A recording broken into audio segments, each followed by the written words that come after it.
अमीर और गरीब बहू का पहली गोद भराई में पहनावा। वाह शारदा बहन, बहू तो तुम बहुत सुंदर लाई हो, पर इसका पहनावा कितना हल्का है। शारदा, तुम इतनी गरीब बहू क्यों लेकर आई हो?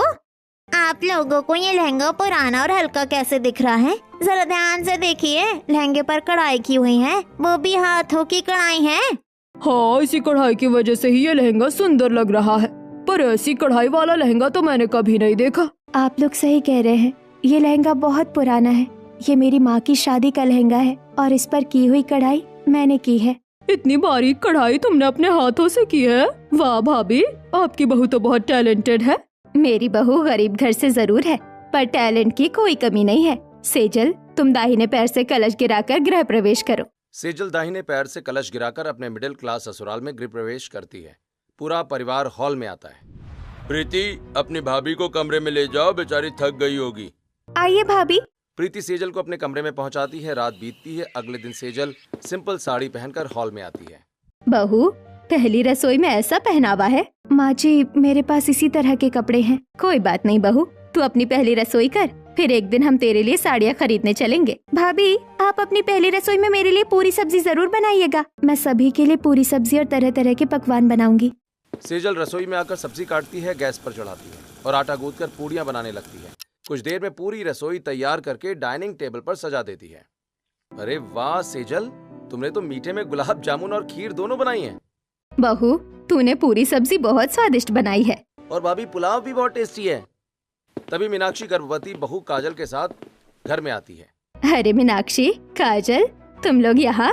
अरे शारदा, तुम्हारी गरीब बहू की पहली रसोई की खुशबू से मेरी गर्भवती बहू रुक ही नहीं पाई। दीदी, क्या स्वादिष्ट पकवान की खुशबू आ रही थी आपकी रसोई से। आप लोग भी बैठ जाइए नाश्ते पर। शारदा, तेरी बहू तो बड़ी गुणी है। अब जल्दी से अपनी बहू से कहकर हमें गोद भराई की खुशखबरी भी सुना दे। और 2 महीने बाद मेरी बहू की भी गोद भराई है, आना जरूर। मीनाक्षी और काजल भी डाइनिंग टेबल पर बैठ जाती हैं। सभी स्वाद लेकर खाना खाते हैं। ये लो बहू, तुम्हारी पहली रसोई का नेक। सेजल की पहली रसोई पूरी होती है। ऐसे ही कुछ दिन बीतते हैं। एक शाम पूरा परिवार एक फंक्शन में पहुंचता है। सेजल, ये मेरी बुआ हैं, और ये मामी हैं, और ये मेरी बड़ी चाची हैं। आप सबको मेरा नमस्ते। जीती रहो बहू, और अब अपनी गोद भराई की गुड न्यूज सुना दो। शारदा भाभी, अपनी बहू को फैमिली प्लानिंग समझाइए। वक्त आ गया है कि इसकी भी गोद भराई हो। सेजल के गाल लाल हो जाते हैं। इसी तरह फंक्शन खत्म होता है। सेजल और राघव अपने कमरे में बात कर रहे होते हैं। जिसे देखो वो सिर्फ गोद भराई की ही बात करता है यार, कोई और बात ही नहीं करता। मुझे भी चिंता हो रही है। तो कल ही हम डॉक्टर के पास चलेंगे। इसी तरह रात बीतती है। अगले दिन राघव और सेजल डॉक्टर के पास पहुंचते हैं। जी, अब बेफिक्र रहिए, आपकी गोद जरूर भरेगी। ऐसे ही कुछ दिन बीत जाते हैं और एक दिन पूरा परिवार गायत्री के घर आया होता है। बहू, मैं भी सोच रही हूँ कि अब तो डॉक्टर को दिखा दे। हमने डॉक्टर को दिखाया है। वो फंक्शन सभी पूछ रहे थे ना, गोद भराई कब है, गोद भराई कब है। तो सेजल को थोड़ी टेंशन हो गई थी, इसलिए हम डॉक्टर के पास गए थे। डॉक्टर ने कहा है कि कोई मेडिकल प्रॉब्लम नहीं है, जब गुड न्यूज आनी होगी आ जाएगी। तब तो भगवान को जब गोद भरनी होगी तब गोद भर देंगे। दीदी, मैं कहती हूँ तब तक अपने छोटे बेटे की भी शादी करवा दीजिए। सेजल बहू की देवरानी आ जाएगी तो उसकी गोद भराई में उसका ध्यान रखेगी। सही कह रही है आप। मैं नीरज के लिए लड़की ढूंढना शुरू करती हूँ। ये क्या, अचानक से ये लोग मेरी शादी की बात क्यों करने लगे? श्रुति को सब कुछ बताना होगा। गायत्री से बातें करके सभी घर लौट आते हैं। ऐसे ही आज का दिन बीत जाता है। अगले दिन शाम को नीरज मॉडर्न कपड़े पहनी हुई श्रुति के साथ रेस्टोरेंट में बैठा होता है। तुम्हारे लिए लड़की ढूंढी जा रही है, ये बात तुम मुझे क्यों बता रहे हो? हे, तुम मेरी गर्लफ्रेंड हो। तुम्हें मैं नहीं बताऊं तो किससे बताऊंगा? ओह, याद आ गया कि तुम्हारी गर्लफ्रेंड है। एक बात अच्छे से याद रखना, मुझे छोड़कर तुमने किसी और से शादी करने की कोशिश की तो तुम्हारी शादी में आकर ऐसा हंगामा करूंगी कि फिर कहीं शादी करने का नहीं सोचोगे। यार, मैं तुमसे प्यार करता हूँ और तुम्ही से शादी करूंगा। बस तुम अपने घर में बात कर लो, क्योंकि तुम शहर की अमीर लड़कियों में गिनी जाती हो। अगर तुम्हारे पापा ने मना कर दिया तब। श्रुति और नीरज रेस्टोरेंट से निकलते हैं। नीरज अपने घर पहुंचता है, जहां रामलाल और शारदा लड़कियों की फोटो लेकर बैठे होते हैं। अरे नीरज बेटा, आ गया तू? जरा इन लड़कियों में से देख कौन सी लड़की तुझे पसंद है। पापा, फोटो दिखाने की जरूरत नहीं है। क्यों बेटा? क्योंकि मुझे एक लड़की पसंद है। वाह भैया, आपकी गर्लफ्रेंड है, क्या नाम है उनका? श्रुति नाम है, हमारे शहर के एक बिल्डर की बेटी है। वो शादी के लिए मानेंगे? माँ, श्रुति मुझसे बहुत प्यार करती है और वो अपने डैड को मना लेगी। वहीं दूसरी तरफ श्रुति अपने डैड के कमरे में आती है। ओह माय लिटिल प्रिंसेस, यहाँ कैसे? कुछ चाहिए था क्या? डैड, मुझे आपसे परमिशन चाहिए। क्या परमिशन चाहिए बेटा? डैड, मैं नीरज से शादी करना चाहती हूँ। क्या काम करता है नीरज? कॉर्पोरेट एम्प्लॉय है। मतलब मिडिल क्लास फैमिली से है? नहीं, तुम्हारी शादी नीरज से नहीं होगी। मैं शादी के लिए राजी नहीं हूँ बेटा। आई डोंट केयर डैड, मैं नीरज से प्यार करती हूँ और शादी भी करूंगी। इतना कहकर श्रुति कमरे से निकल जाती है और अगले दिन पार्क में नीरज से मिलती है। डैड, तुम्हारी और मेरी शादी के लिए राजी नहीं है। तो अब हम क्या करेंगे यार? आप कोर्ट मैरिज करेंगे। अचानक से कोर्ट मैरिज? तुम्हें पता है मेरे डैड मेरे लिए लड़के ढूंढने लग गए होंगे। मेरे डैड हमारा मिलना जुलना बंद करवाए, इसके पहले ही हम शादी कर लेते हैं। श्रुति नीरज कोर्ट चले जाते हैं। दोनों अपने मैरिज सर्टिफिकेट पर साइन करते हैं, एक दूसरे को वरमाला पहनाते हैं और श्रुति नीरज के साथ अपने ससुराल चली जाती है। और ये तो शहर के बिल्डर की बेटी है, नीरज ने इससे शादी कर ली है। एक गरीब बहू और दूसरी अमीर बहू, न जाने अब क्या होगा। नीरज, ये क्या, तूने शादी कर ली? हाँ माँ, श्रुति के डैड शादी के लिए नहीं मान रहे थे, इसलिए हमने कोर्ट मैरिज कर ली। पागल हो गए हो क्या तुम दोनों? और तुम इतनी अमीर घर की होकर भी अक्ल नहीं है, कोर्ट मैरिज क्यों की तुमने? मम्मी जी, मैं अमीर हूँ, पर मैं नीरज से प्यार भी करती हूँ और पापा शादी के लिए नहीं मान रहे थे, इसीलिए मैंने लव मैरिज कर ली। देवरानी जी, पर आपके पिता को बुरा लगा होगा, उनके ऊपर क्या बीत रही होगी, ये तो सोचिए। आप ही इस घर की गरीब बहू है ना, आपको मुझे सीख देने की कोई जरूरत नहीं है। मैंने जो किया बहुत सोच समझ कर किया है। छोटी बहू, तुम अमीर हो इसका मतलब ये नहीं कि तुम अपनी जेठानी को गरीब बहू कहो। अमीर बहू और गरीब बहू छोड़िए, ये बताइए कि करना क्या है?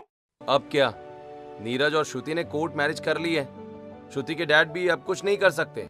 हाँ, जब बच्चों ने शादी कर ही ली है तो फिर इतना क्या सोचना। शारदा, गृह प्रवेश करवाओ हमारी अमीर बहू का। शारदा गृह प्रवेश की तैयारी करती है। श्रुति दाहिने पैर से कलश गिराकर घर में प्रवेश करती है और शारदा की अमीर बहू बन जाती है। ऐसे ही आज का दिन बीतता है। अगले दिन श्रुति अपने वेस्टर्न पहनावे में हॉल में आती है। मम्मी, अपनी अमीर बहू का पहनावा देखो, अमीर भाभी कितनी अच्छी लग रही है। श्रुति बहू, तुम ये मॉडर्न पहनावे में क्यों हो? अपनी जेठानी को देख, कैसे साधारण पहनावे में अपने घर में रहती है। वो आपकी गरीब बहू है, मैं अमीर बहू हूँ। उनके पास होंगे ऐसे कपड़े, तब ना पहनेंगी। ऐसी बात नहीं है कि उसके पास कपड़े नहीं है, उसे इस तरह के कपड़े पसंद नहीं है। अच्छा बहू, ये सब छोड़, आज तेरी पहली रसोई की रस्म है। जल्दी से किचन में जाकर सबके लिए नाश्ता बना ला। मुझे खाना बनाना नहीं आता, और मैं क्यों बनाऊं आप लोगों के लिए खाना? मैं इस घर की बहू हूँ, नौकरानी नहीं हूँ। श्रुति, नौकरानी की बात नहीं है, ये तो रस्म होती है, भाभी ने भी की थी। वो गरीब है, मैं अमीर हूँ, मुझसे खाना नहीं बनने वाला। माँ जी, रस्म ही पूरी करनी है ना, ऐसा करते हैं, मैं सारा खाना बना देती हूँ। देवरानी जी बस हाथ लगा देंगी, इस तरह उनकी पहली रसोई भी हो जाएगी और उन्हें परेशानी भी नहीं होगी। अच्छा, ऐसा ही कर लो, बस किसी तरह रस्म पूरी होनी चाहिए। सेजल श्रुति को लेकर किचन में आती है और आटा गूंथकर कढ़ाई चढ़ाती है और एक तरफ खीर चढ़ाती है। देवरानी जी, खीर में चीनी डालकर अपने हाथों से चला दीजिए और 2 पूरियां अपने तल दीजिए। श्रुति खीर में चीनी डालती है, 2 पूरियां तलकर किचन से बाहर आ जाती है। हमेशा की तरह गरीब बहू नाश्ता बनाती है। अमीर बहू की पहली रसोई पूरी होती है। अगले दिन पड़ोसन शारदा से, शारदा, मैंने सुना तेरा छोटा बेटा अमीर बहू लेकर आया है। हाँ, दोनों ने लव मैरिज की है। आंटी, तो हमें भी कभी मिलवाइए ना अपनी बहू से। क्यों नहीं, कभी घर पर आकर मिल लेना। अच्छा ठीक है, मैं चलती हूँ, तुम आराम करो, तुम आना जरूर। इतना कहकर शारदा अपने घर चली आती है। क्या हुआ, इतनी परेशान क्यों हो? जब से तू अमीर बहू लेकर आया है, सभी इसी बारे में पूछ रहे हैं, किस किस को क्या बताऊं? अब हमें रिश्तेदारों और समाज को बताना तो होगा ना। तो मैं क्या सोच रहा था, दोनों बहुओं की मुंह दिखाई रख लेते हैं। वैसे भी बड़ी बहू की मुंह दिखाई हुई नहीं है। जी, ठीक कह रहे हैं आप। बहुओं, अगले हफ्ते तुम दोनों की मुंह दिखाई होगी। इतना कहकर शारदा रिश्तेदारों को फोन करने लगती हैं। दूसरी तरफ श्रुति और नीरज कमरे में आते हैं। नीरज, मुझे अपनी मुंह दिखाई के पहनावे के लिए पैसे दो, मैं एक अच्छी सी ड्रेस लूंगी। अरे तुम्हारे पास तो एक से बढ़कर एक ड्रेस है, छोटी सी तो मुंह दिखाई है, कुछ भी पहन लो। ऐसे कैसे कुछ भी पहन लूं? जल्दी से पैसे निकालो, मैं एक अच्छी सी ड्रेस खरीदूंगी। अच्छा, पर कितने पैसे लगेंगे? मुझे नहीं पता, तुम मेरे साथ चलो, मुझे जो ड्रेस पसंद आएगी मैं वही ले लूंगी। अगले दिन श्रुति नीरज के साथ डिजाइनर कपड़ों की शॉप में आती है। क्या चाहिए मैम आपको? मुझे एक स्पेशल ड्रेस चाहिए। वो पिंक कलर की ड्रेस कैसी है? मुझे वो ड्रेस दिखाइए। सेल्स गर्ल श्रुति को पिंक कलर की मर्मेड गाउन दिखाती है। नीरज, मुझे ये ड्रेस पसंद है, मुझे यही ड्रेस चाहिए, आप इसे पैक कर दीजिए। ओके मैम, आप काउंटर पर 12,000 पे कर दीजिए। क्या? श्रुति, ये ड्रेस 12,000 की है। तुम चुपचाप पेमेंट करो, मैं यही ड्रेस लूंगी। मन मार कर नीरज श्रुति को महंगी ड्रेस दिलवा देता है। श्रुति घर आकर सभी को अपनी ड्रेस दिखाती है।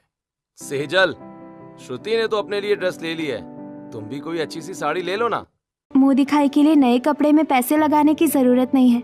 वैसे भी जब हम माँ बाप बनेंगे तब काफी पैसे लगेंगे। तो तुम पहनोगी क्या?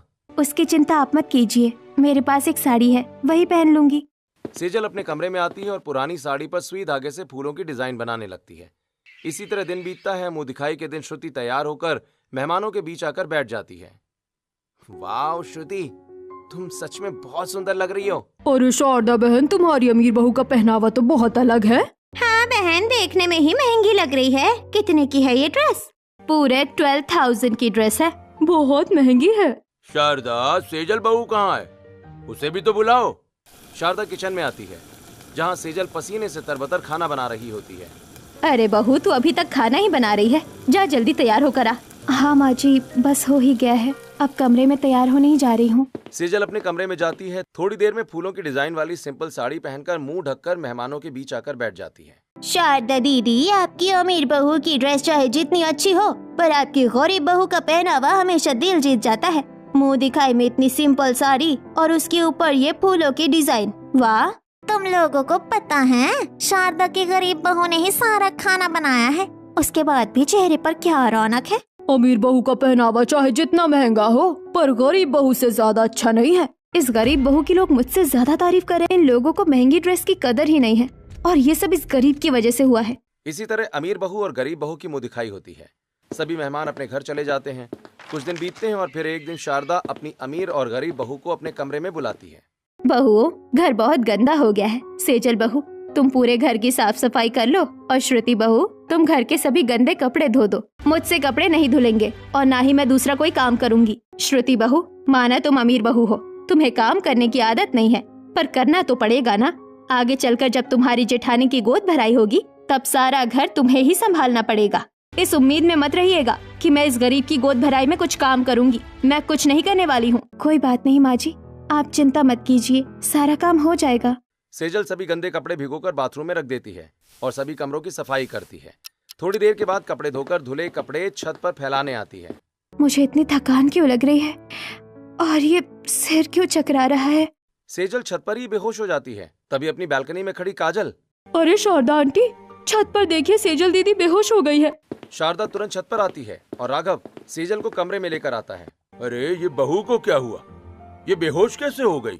इतनी गर्मी पड़ रही है, बेचारी काम करते करते बेहोश हो गई होगी। राघव, जल्दी डॉक्टर को बुला। राघव डॉक्टर को फोन करता है। कुछ ही देर में महिला डॉक्टर घर आती हैं और सेजल का चेकअप करती हैं। गुड न्यूज है, आपकी बहू प्रेग्नेंट है।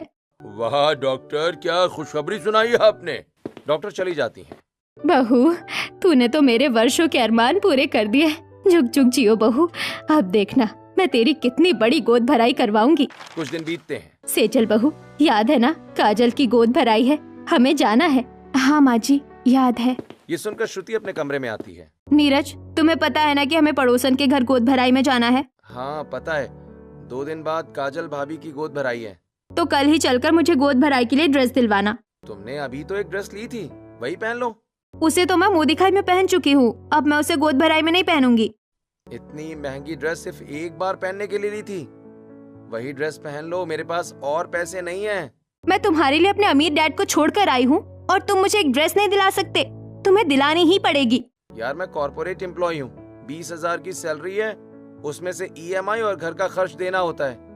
ऊपर से तुमने 12,000 की ड्रेस पहले ही ले ली है। मुझे कुछ नहीं पता, मुझे ड्रेस चाहिए ही चाहिए। अच्छा ये लो मेरा क्रेडिट कार्ड, जो ड्रेस पसंद हो ले लेना। श्रुति क्रेडिट कार्ड ले लेती है और अगले दिन डिजाइनर ड्रेस की शॉप में आती है।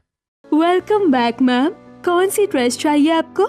आपकी वो ड्रेस बिल्कुल अच्छी नहीं थी, कुछ यूनिक ड्रेस दिखाइए। ये देखिए मैम, ये ड्रेस 25,000 की है, सबसे अलग है।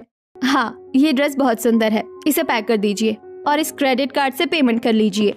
श्रुति 25,000 की ड्रेस मिनट में खरीद कर घर चली आती। सेजल बहू, काजल की गोद भराई में पहनने के लिए कोई कपड़े ले ले।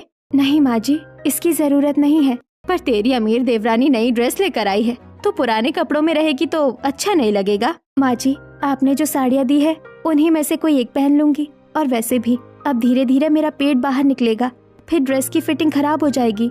हाँ, वो तो ठीक ही कह रही है, ऐसे समय में कंफर्टेबल कपड़े ही पहनने चाहिए। ऐसे ही आज का दिन बीतता है। अगले दिन अमीर बहू अपने अमीर पहनावे में और गरीब बहू अपनी साधारण साड़ी में काजल की गोद भराई में आती है। वाह काजल, तू तो बड़ी प्यारी लग रही है। सेजल बहू, तू भी बहुत प्यारी लग रही है, पर तेरी समीर देवरानी को क्या हो गया? ये तो ऐसे कपड़े पहन कर आई है जैसे इसकी है गोद भराई है। क्यों शारदा बहन, काजल के साथ साथ अपनी अमीर बहू की भी गोद भराई करवानी है क्या? शारदा बहन, तुम्हारी गरीब बहू का पहनावा हर जगह सही रहता है, पर तुम्हारी अमीर बहू का पहनावा देखकर लगता है कि जिसकी गोद भराई है उसे भी फेल कर दिया है। ये लोग मेरा ही मजाक उड़ा रहे हैं, इस गरीब बहू की तारीफ कर रहे हैं। गोद भराई में आई सभी औरतें अमीर बहू के पहनावे का मजाक उड़ाने लगती हैं और गरीब बहू के पहनावे की तारीफ करती हैं। इसी तरह काजल की गोद भराई पूरी हो जाती है और सभी अपने अपने घर चले जाते हैं। जिस तरह पड़ोसी और मेरी सासू माँ मेरी गरीब जेठानी पर प्यार लुटा रही है, कहीं आगे चलकर मुझे उनकी नौकरानी न बना दे। तुम्हें अचानक से क्या हो गया? तुम इस तरह की बातें कब से करने लगी? मुझे कुछ नहीं पता, बस मुझे भी अपनी गोद भराई करवानी है। कुछ दिन बीतते हैं। एक दिन श्रुति और शारदा बाजार में होती हैं। मम्मी जी, मुझे बिल्कुल अच्छा नहीं लग रहा, मन में चल रहा है, चक्कर आ रहे हैं, हम डॉक्टर के पास चलते हैं। हाँ हाँ, चल डॉक्टर के पास चलते हैं। शारदा श्रुति को लेकर डॉक्टर के पास आती है। डॉक्टर चेकअप करती हैं। मुबारक हो, आप माँ बनने वाली है। क्या मेरी अमीर बहू भी माँ बनने वाली है? ये तो बहुत बड़ी खुशखबरी है, मेरे दोनों हाथ में लड्डू। शारदा खुशी खुशी श्रुति को घर लेकर आती है और सभी को गुड न्यूज सुनाती है। देखा भाग्यवान, देने वाला जब भी देता है छप्पर फाड़ के देता है। मम्मी, पहले आपको अपनी गरीब बहू की गोद भराई की टेंशन थी, अब तो आपको अपनी अमीर और गरीब दोनों बहू की गोद भराई करवानी होगी। हाँ तो करवाऊंगी ना, अपनी अमीर और गरीब बहू की गोद भराई, और मेरी दोनों बहुओं की गोद भराई में पहनावा भी सबसे खास होगा, देख लेना तू। इसी तरह कुछ दिन बीतते हैं। अमीर और गरीब दोनों बहू का पेट बाहर निकला होता है। शारदा अपनी दोनों बहुओं के साथ गार्डन में टहल रही होती है। माँ जी, हमें टहलाने के लिए आप इतनी तकलीफ क्यों लेती है? आप बैठ जाइए ना। नहीं नहीं, इसी बहाने मेरी भी थोड़ी कसरत हो जाती है। और श्रुति बहू, तुमसे एक बात कहती हूँ, अब तुम गर्भवती हो, आराम करना अच्छी बात है, पर थोड़ा बहुत काम भी करना चाहिए, इससे शरीर मजबूत रहता है और बच्चा भी तंदुरुस्त पैदा होता है। जब मैं प्रेग्नेंट नहीं थी तब मैंने एक भी काम नहीं किया, अब इस हालत में मैं कोई काम करूँगी? हरगिज नहीं। श्रुति का जवाब सुनकर शारदा का चेहरा उतर जाता है। ऐसे ही एक शाम श्रुति बालकनी में चाय पी रही होती है, तभी सेजल आती है। गरीब बहू, तुम यहाँ क्या कर रही हो? श्रुति, मुझे तुमसे कुछ कहना है। देखो मम्मी जी हमारी सास है, अगर वो कुछ काम करने कहे तो मना मत किया करो, तुम्हें नहीं करना होगा तो मैं कर दूंगी। अच्छा, तो अभी मुझे नीचा दिखाने आई हो? तुम जैसी गरीब लड़की को मैं बहुत अच्छे से जानती हूँ। मेरे पीछे पड़कर तुम मेरा पीछा करना चाहती हो या फिर मेरे हिस्से का काम करके नंबर बढ़वाना चाहती हो? नहीं नहीं श्रुति, ऐसी बात नहीं है।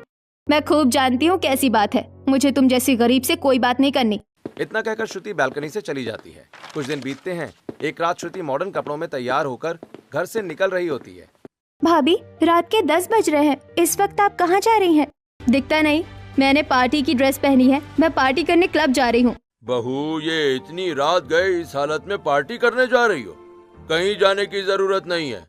मैंने शादी के लिए अपने डैड की परमिशन नहीं ली, तो क्लब जाने के लिए आपसे परमिशन नहीं लूंगी। मैं तो जा रही हूँ, अभी जाऊंगी और इसी पहनावे में जाऊंगी। इतना कहकर श्रुति देर रात क्लब पार्टी में चली जाती है। ऐसे ही कुछ महीने बीतते हैं। सेजल घर के सभी काम संभाल रही होती है। बहू, 1 महीना पूरा हो गया, तुम लोगों का 6वां महीना लग गया है। कल मैं तुम दोनों को डॉक्टर के पास लेकर चलूंगी। ठीक है माँ जी। रात बीतती है। अगले दिन सेजल तैयार होकर हॉल में आती है। सेजल बहू, तू अकेले आ रही है, अपनी अमीर देवरानी को नहीं लाई? मैं गई थी, मैं उनके कमरे में गई थी, पर वो तो कमरे में नहीं है।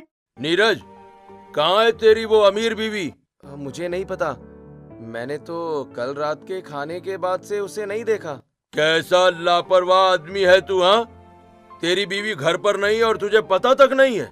मम्मी, लगता है कल रात भी भाभी क्लब गई होंगी, वहीं पर होंगी, इसीलिए अभी तक नहीं आई है, या फिर अपनी किसी सहेली के घर में पार्टी कर रही होंगी। वो कहीं पर भी हो, अब तो मैं उसे कुछ नहीं समझाने या कहने वाली हूँ, कोई बात ही नहीं मानती है। कुछ भी कहो चीजें मना कर देती है। शारदा सेजल को लेकर घर से निकल जाती है। ऐसे ही दोपहर के 12 बजे श्रुति घर लौटती है। श्रुति, कहाँ गई थी तुम? मैं तो अपने दोस्तों के साथ क्लब में पार्टी करने गई थी। फिर मैं और मेरी फ्रेंड्स उसके घर रात बिताने चले गए। तुम्हारी वजह से माँ कितना परेशान हो गई थी। तुम क्यों मम्मी को इतना परेशान कर रही हो? हाँ, वो जो कहती हैं उनकी बात माना करो यार। मैं क्यों मानूं किसी की बात? मेरा जो मन होगा मैं वही करूंगी।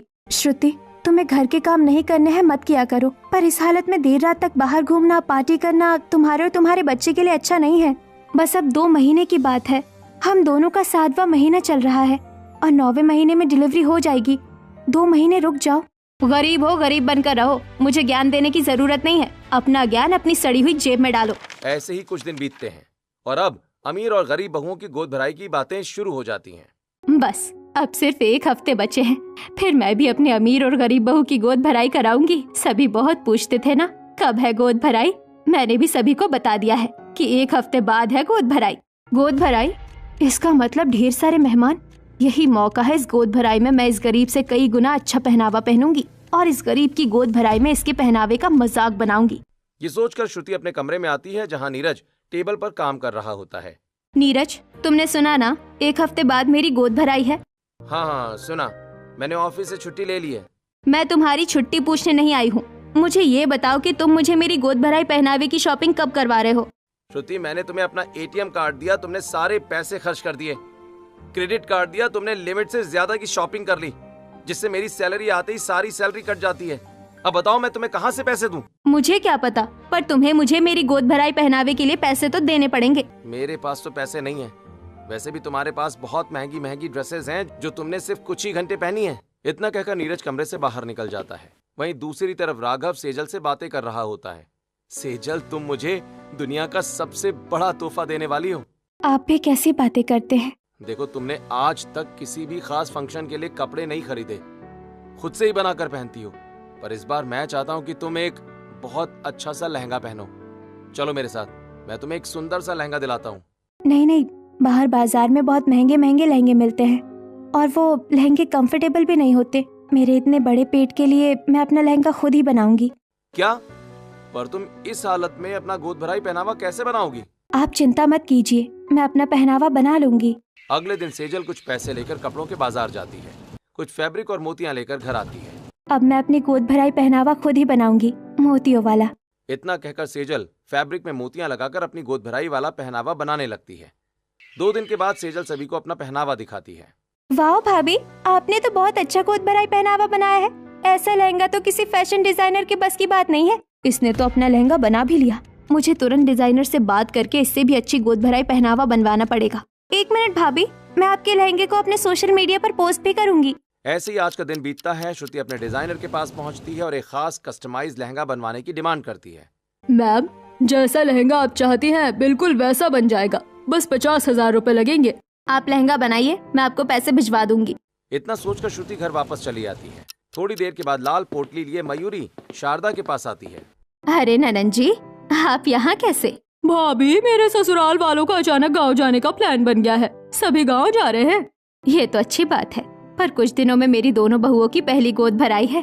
भाभी, बस कुछ दिनों के लिए जा रहे हैं, फिर आ जाएंगे और मैं आपकी अमीर और गरीब बहुओं की पहली गोद भराई में रहूंगी। चिंता मत कीजिए। हाँ ठीक है, पर आप यहाँ आई क्यों थी? भाभी, इस पोटली में मेरे गहने हैं। आजकल बहुत चोरियां हो रही है, उन्हें घर में रख कर जा नहीं सकती और बैंक वालों का भरोसा नहीं है। आप इन्हें अपने पास रख लीजिए। ठीक है ननन जी, आप बेफिक्र होकर जाइए, आपके गहने मेरे पास सुरक्षित रहेंगे। इतने सारे गहने, इनके पैसों से तो मेरी पहली गोद भराई पहनावा बन जाएगा। मयूरी गहने देकर चली जाती और शारदा गहने लेकर अपने कमरे में अलमारी में रख देती है। इसी तरह रात होती है और श्रुति चुपके से शारदा के कमरे में आती है।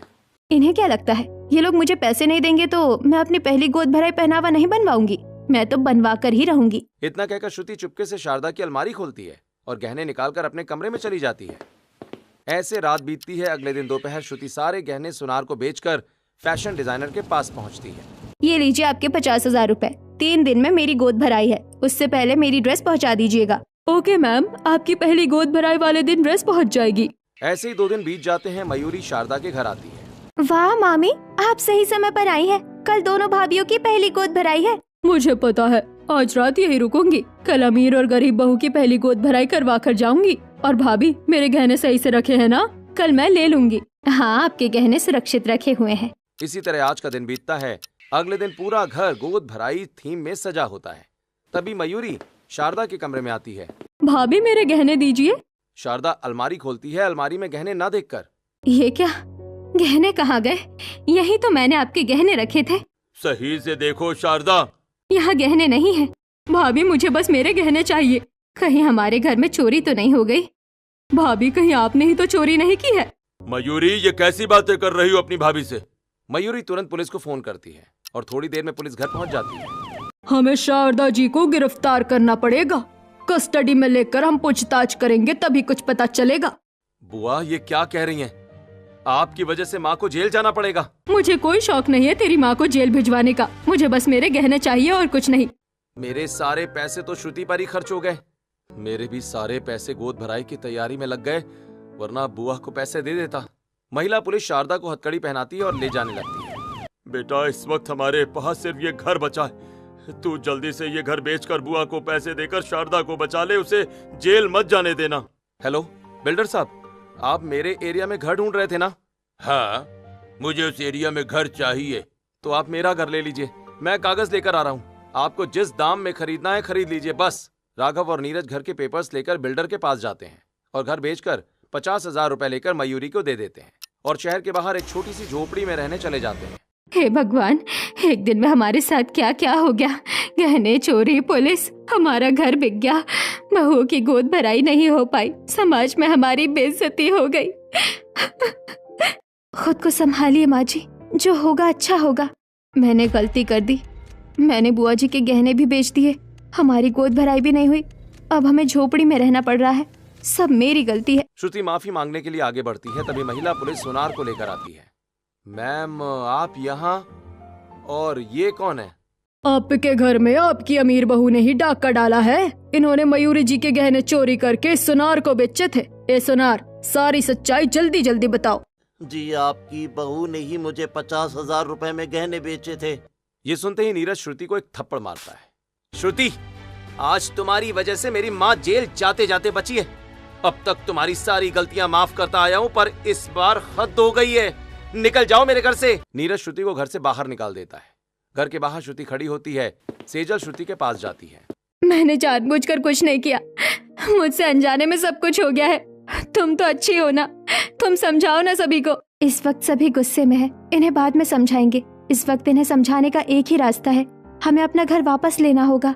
अब वो बिल्डर हमें घर वापस थोड़ी करेगा, और अगर करता भी है तो हमारे पास पैसे कहाँ है। सेजल अपनी बनाई ड्रेस और लहंगा लेकर प्रीति को साथ लेकर घर के बाहर आती है। ननन जी, आपने बताया था ना कि ऑनलाइन कोई मेरी ड्रेस मांग रहा है। हाँ, एक बहुत अमीर लड़की मांग रही है, उसे ये लहंगा भिजवा दीजिए और उससे 50,000 रुपए मंगवा लीजिए। अच्छा ठीक है भाभी। प्रीति सेजल का लहंगा कुरियर करवाकर ऑनलाइन पैसे मंगवा लेती है और फिर सेजल और श्रुति बिल्डर के पास पहुंचते हैं। आपने कल जो घर खरीदा था ना, प्लीज वो घर हमें वापस कर दीजिए। कल ही तो मैंने घर खरीदा, मैं घर क्यों वापस कर दूं? प्लीज, उस घर से हमारी बहुत सारी यादें जुड़ी है। प्लीज हमें वो घर वापस कर दीजिए, हम आपके सारे पैसे देने को तैयार हैं। नहीं, मैं घर वापस नहीं करूंगा, मुझे उस एरिया में घर चाहिए। आपको उस एरिया में घर तो दूसरे भी मिल जाएंगे, पर हमारी यादें हमें सिर्फ उसी घर में मिलेंगी। प्लीज हमें हमारा घर वापस कर दीजिए।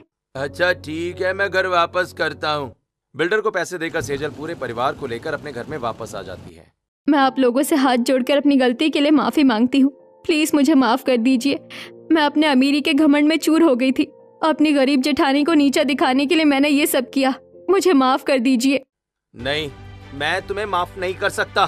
देवर जी, ऐसा मत कहिए। सुबह का भूला शाम को घर लौट आए तो उसे भूला नहीं कहते। श्रुति को माफ कर दीजिए। सिर्फ आपके कहने पर इसे माफ कर रहा हूँ भाभी।